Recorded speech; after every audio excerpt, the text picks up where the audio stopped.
Welcome to SVG-TV News for Friday, December 7th, 2018. I am Yvette Bowens with the details. CXC examinations continue to produce some of the greatest intellects in the Caribbean. So says Chairman of the Caribbean Examination Council, Hilary Beckles, at the annual CXC Awards ceremony held here last evening at the Methodist Church Hall, where 17 students from the region were awarded for their excellent performances in 3 CXC examinations. St. Vincent and the Grenadines last hosted the event 12 years ago. Larissa Puggs the Kid has more on last evening's ceremony in this report.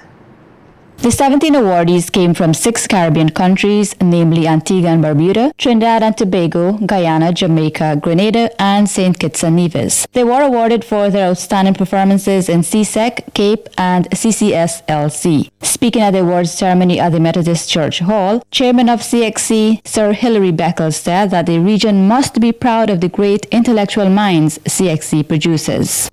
These are the young people who will determine what our societies will look like, what the economic growth process will look like, what the social justice will look like, what the culture will look like, the ethics, the morality.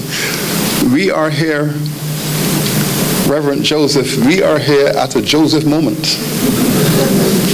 And we are looking to these brilliant young people to pull us out and take us forward. Fresh back from his official trip to Ghana, Prime Minister Dr. Ralph Gonsalves charged the students to be the generation that changes the world for the greater good. By 2050, you would be knowing things and analyzing subject matters which we can only dream about. And you're going to live to the year 2100. Yes. And the world is going to be vastly different than it is today. And the requisites of education are changing rapidly. And you have to be prepared every day, every year, to be learning and relearning and unlearning. Also delivering an address was Minister of Education St. Clair Jimmy Prince, who spoke on SVG's performances at CXC, which he said has increased over the years. Providing quality and accessible education to our Caribbean people is integral in realizing the region's sustainability. Every citizen must be educated to reach their full potential and to contribute meaningfully to their society. No one must be left behind. Permanent Secretary in the Ministry of Education, Maureen Williams, said during the awardees' short visit to SVG, they have imparted knowledge and inspired many. You have inspired the 5th form students with whom you have been in contact. Continue to inspire others as you continue on your path of excellence. The most outstanding candidate overall for CSEC was Keandre Herbert of Antigua and Barbuda, and the Guyana 3 top awards for most outstanding candidate were in the sciences, business education, and humanities. Most outstanding candidate in visual arts 2 and 3 were Jamaicans, and they also copped the most outstanding candidate in short story writing award. Most outstanding candidate in Cape was from Guyana. They also copped the most outstanding candidate in natural sciences and mathematics. Trinidad and Tobago copped the 4 other awards, namely in business studies, humanities, modern languages, and environmental sciences. In the CCSLE awards, most outstanding female was Darla James of St. Kitts and Nevis, and the most outstanding male was Meneses Chow Chong of Grenada. Reporting for SVG-TV News, I am Larissa Puggs the Kid. At last evening's award ceremony, SVG was praised by the Caribbean Examination Council for initiatives taken to raise the standard of education. CXC Registrar Glenroy Cumberbatch identified the Caribbean Primary Exit Assessment, which was implemented here 5 years ago, as yielding benefits seen in the performance of students at CXC examinations. 13, they took a bold step to use the Caribbean Primary Exit Assessment. When others were reluctant to move into that direction, St. Vincent and the Grenadines decided to take it on. And only on Tuesday, when we met with some of the ministers, we heard a story of a minister being proud that when he was given the awards for performance in primary school exams, that for the first time, 2 of the schools in his constituency were able to receive those awards. But what had changed? That was the first cadre of persons who would have gone through the CPEA program and would now have been in fifth form. Convatch said while some persons mitigate the notion that CPEA is not useful, its success has been proven in Grenada and St. Vincent and the Grenadines. We can believe that based on statistics that we have gathered so far, that students who did CPEA and went on to do CSEC English had a median of 69, whereas students who did not do CPEA but went on to do English CSEC had a median of 44. In relation to mathematics, those who did CPEA and went on to do maths had a median of 46, whereas those who did not do CPEA and went on to do mathematics have a median of 33. So the two of those things together will give us a little more confidence in believing that CPEA actually made a difference. Meanwhile, Chairman of CXC, Sir Hilary Beckles, lauded the efforts made by Prime Minister Dr. Ralph Gonsalves, whom he said initiated linkages with CXC to ensure that young Vincentians benefit from the educational opportunities. I know of no Prime Minister in the Caribbean who would pick up the phone and call us at the university on a regular basis to say, I have 2 or 3 young people here who are very bright, but they have no resources. There must be something that the university can do for them. I think I have received phone calls like that at least 50 times. And if Prime Minister Gonsalves was here with us this evening, he will be able to confirm that not once did we let him down. 5 Vincentians are among 23 medical students of the St. Vincent campus of the All Saints University College of Medicine who will receive their white coats when the university holds another white coat ceremony tomorrow, Saturday, December 8th, 2018, at the Annesville campus beginning at 4 p.m. The Vincentian medical students are Angelique Fitzpatrick, Lani Pompey, Naji Musa, Oshana John, and Zelika Stewart. The donning of the white coat by medical students represents the transition of the 4th semester students from the basic sciences to the clinical phase of the MD, Doctor of Medicine program. Tomorrow's white coat ceremony will hear addresses from Dean of Basic Sciences at All Saints University College of Medicine St. Vincent campus, Dr. Wissam Al-Hafid, Minister of Agriculture, Forestry, Fisheries and Rural Transformation, Saboto Caesar, Minister of Tourism, Sports and Culture and Parliamentary Representative for West St. George, Cecil Mackey, Minister of Health, Wellness and the Environment, Luke Brown, and a representative of the graduating class, Naji Musa. The 3 top students will each receive scholarship awards, and there will also be the naming of students to the Dean's list.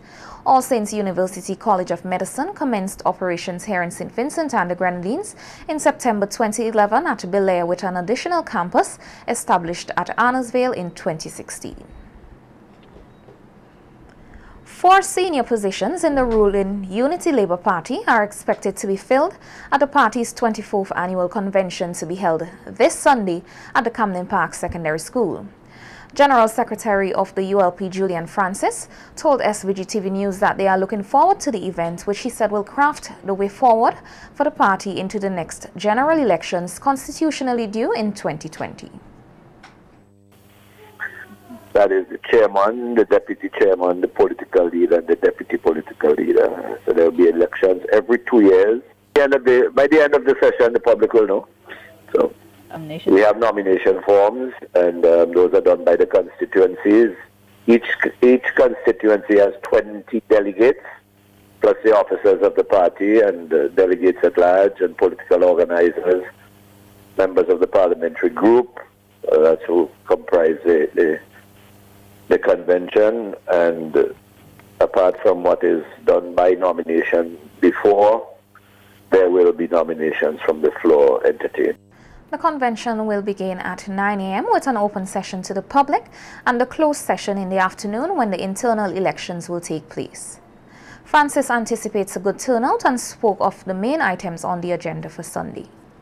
The main feature of the morning session is the feature address of our political leader, and that is always the highlight of the morning. We do devotions and sing a little bit and welcome our guests and have some cultural items. And in the afternoon, we settle into our party's business, which we don't actually spell out what the business is going to be. The delegates are briefed on what we are going to discuss. So that's what it is. We're expecting a bumper crowd. Last year we had well over close to 2,000 persons down there at Camden Park. And we are well mobilized, and it looks like we're going to beat that crowd this year. The opposition New Democratic Party on Wednesday this week observed 43 years of the formation of the party. Reflecting on those years, leader of the NDP, Dr. Godwin Friday, said the party has made sterling contributions to the development of St. Vincent and the Grenadines. A proud legacy of the NDP government was its land reform program. It was progressive and inspired as a developmental project. Through it, thousands of its engines gained access to land and to the means of their own economic salvation. No dependency syndrome here. It's a freeing and liberation of people to fend for themselves. Land for the landless was the joyful slogan. Today, it is land bank for government. Several estates were bought by the NDP government, subdivided and distributed to ordinary people. Rabaka, Connery, Sanssouci, Diamond, all noted. No other government in this country has ever done so much or has done more to transfer economic power to the people. No government has since bought lands for the people. The present government has merely continued the process of distributing lands that were bought by the NDP government.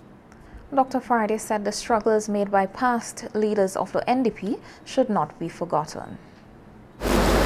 We must always remember and duly appreciate the vision and the sacrifice of those people who worked so hard to create and build the NDP, and through its work in government and in opposition to build our country.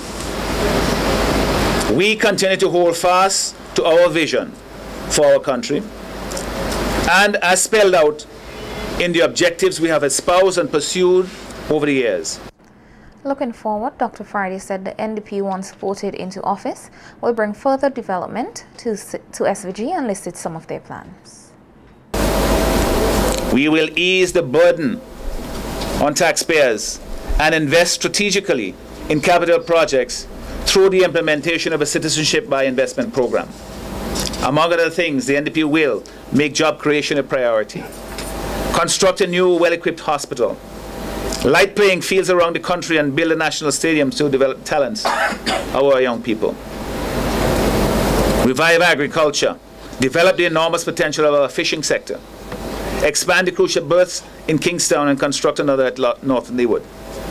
Make the Otley Hall shipyard and marina work for the nation. Tackle the scourge of crime and violence, including sexual violence, that now plague our society. 350 law enforcers from various Caribbean countries are expected to put their military training to the test for Tradewinds 2019. Tradewinds is an annual military training exercise and will be held in SVG from June 14th to 20th. The highly regarded event's main objective seeks to foster training for security forces tailored for the region by the region. The exercise, sponsored by the United States Southern Command, will consist of some 22 partner nations from the Caribbean region, the Americas, and Western Europe. Speaking at a media conference today, Prime Minister Dr. Ralph Gonsalves made it clear that the purpose of the Tradewinds exercise in SVG is not about marijuana eradication. That he's coming and bringing 350 people led by a soldier who was in Afghanistan and Iraq to wipe out all the ganja in the country, and how wicked I am. Well, it is not about that. I just want to put it in very blunt language. That's fake news. Don't listen to that at all. Don't we need help in responding to natural disasters? Don't we need that? Hurricane and storms and earthquake? Don't we need help in tightening our systems in relation to human trafficking, the movement of small arms? Just yesterday, the police found a small cache of arms. Is 8 or 9 pieces? 5 pieces, including a brand new assault weapon with 30 rounds of ammunition in it. It's not Vietnam or Afghanistan. Why should somebody need something like that here? Several local and regional agencies are involved in the preparation of the activities to be held here, such as the SVG Police Force, the Port Authority, the Ministries of Foreign Affairs and Health, along with the National Emergency Management Organization, NEMO. PM Gonzalez said the training exercises are not limited to military personnel and encouraged all participants to make use of the opportunity.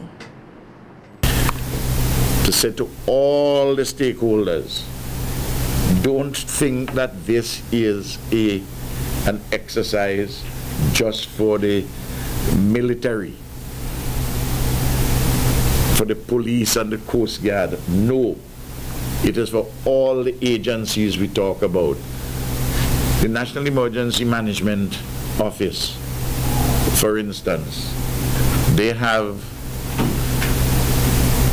at the council of this body all these stakeholders which I've just mentioned, and all of them are involved, and we want all of them to be involved next year in this particular week, but we have to begin to do all the preparations very, very carefully.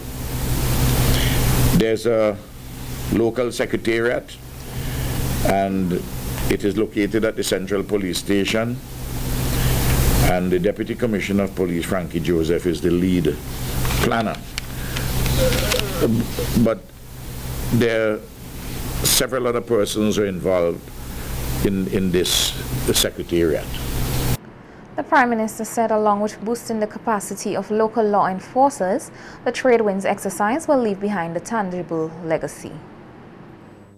Part of the Tradewinds exercises, I've been advised that the American forces, prior to the exercises, that they will undertake substantial renovations of the old Montrose police headquarters. Now that makes a lot of sense. It's cheaper for you guys, David, rather than spend a lot of money elsewhere. You fix up the headquarters up there and you stay there. It's a magnificent idea. So everybody is benefiting from that. And you leave, there's a practical legacy, and we are very grateful. And the British too will assist in 2 or 3 community projects, and I've been advised that they're now being currently defined and elaborated. So in addition to all the simulation and lifting the skills and putting everything together to address all the questions which I've just spoken about, there are going to be some other lasting, some tangible things. Meanwhile, Deputy Commissioner of Police Frankie Joseph said the SVG Police Force welcomes the training. Joseph said participants will be engaged in a series of simulated exercises to better prepare them for a number of situations. He said one of the simulated exercises is the evacuation of persons from the volcanic red zone, where we have to evacuate those persons that are in the red zone. Evacuating, we will also have to evacuate the patients from the modern medical center in Georgetown and the hospital. And at the same time we are involved in that evacuation, we have to go to attend to a collapsed building in Georgetown, and Georgetown is still within the red zone. So this scenario is going to stretch our capacity. It means that our regional partners and our international partners will have to assist us in that aspect, and that is the reason why they are also involved in Tradewinds, because we will be so overwhelmed that our local forces alone will not be able to deal with these scenarios. Joseph said the negotiating skills of officers will also be put to the test during a live shooting scenario. We'll be having a scenario where there would be an active live shooter at AIA. Now that we have our international airport, nothing is beyond us. So we have to ensure that we prepare ourselves. So in the event that something happen real life, that we will be in a position where we can have that. Our international observers, experts in terms of negotiators will be here. So they will be observing our local negotiators and then to give them the necessary guidance. So in the event that a real thing happens, that our negotiators will be in a position to actually deal with that. Major General David Dell of the United States Marine Corps and Director of the Strategic Policy Plan of the U.S. Southern Command thanked the government of SVG for hosting the Tradewinds exercises 2019. He said it will give the participants a chance to build camaraderie and improve their overall efficiency as law enforcers. For 35 years,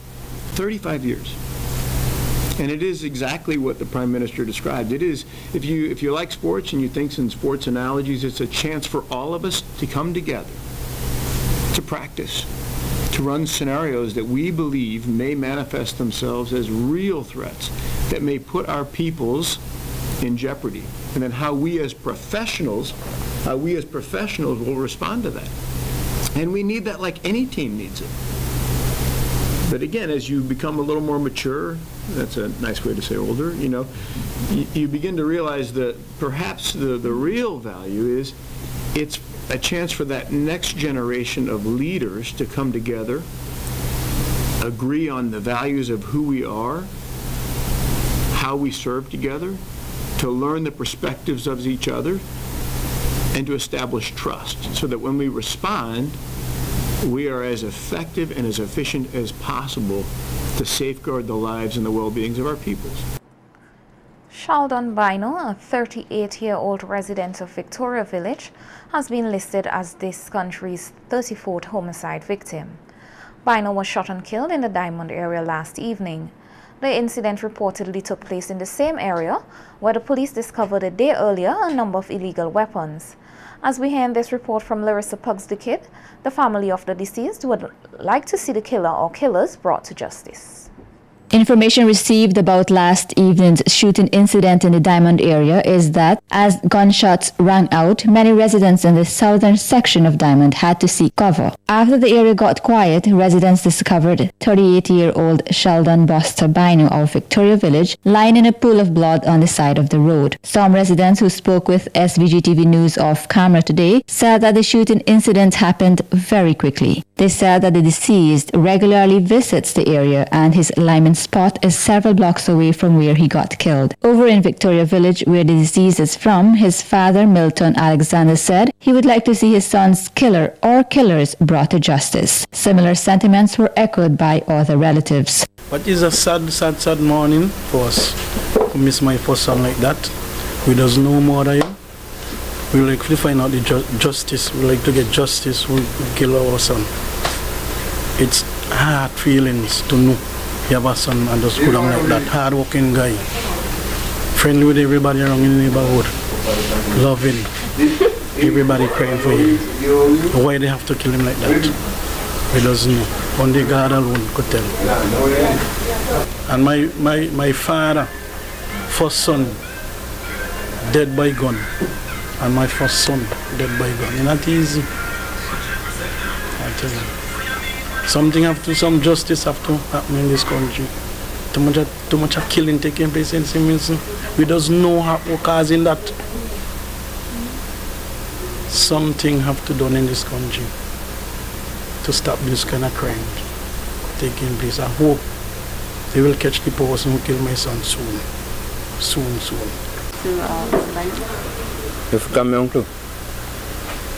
So I want to know why they kill him for. What he do? What he ever done to people? Just so. He just did they call it like a foul or something. Come on, man. Alexander said his son is a farmer and the father of a 1-year-old baby who was preparing to reap his peanuts, and that he usually go to Diamond to check on his uncle's house. He was staying by his uncle house down there because there's breaking uncle house. So he go down there to stay by the house now. It was sad. Tuesday last time I see him, come home and say, "Man, good evening, Daddy." What's he leave and he go away? I did not see him again until we get the news yesterday afternoon that he was killed down in Diamond. And this time he loses his uncle, his grandmother, and now he passed out just like that. He do farming. He now was digging groundnuts. He is a farmer. Now and again if you get load labor, he go and work with people. Hard farmer, he have land. The police say they have not yet ascertained the reason for Bino's death. They are, however, seeking the assistance of members of the public who has information that will assist in locating the whereabouts of the perpetrators, but they advise to exercise caution as the person or persons involved are regarded to be armed and dangerous. Reporting for SVG-TV News, I am Larissa Pugsley Kidd.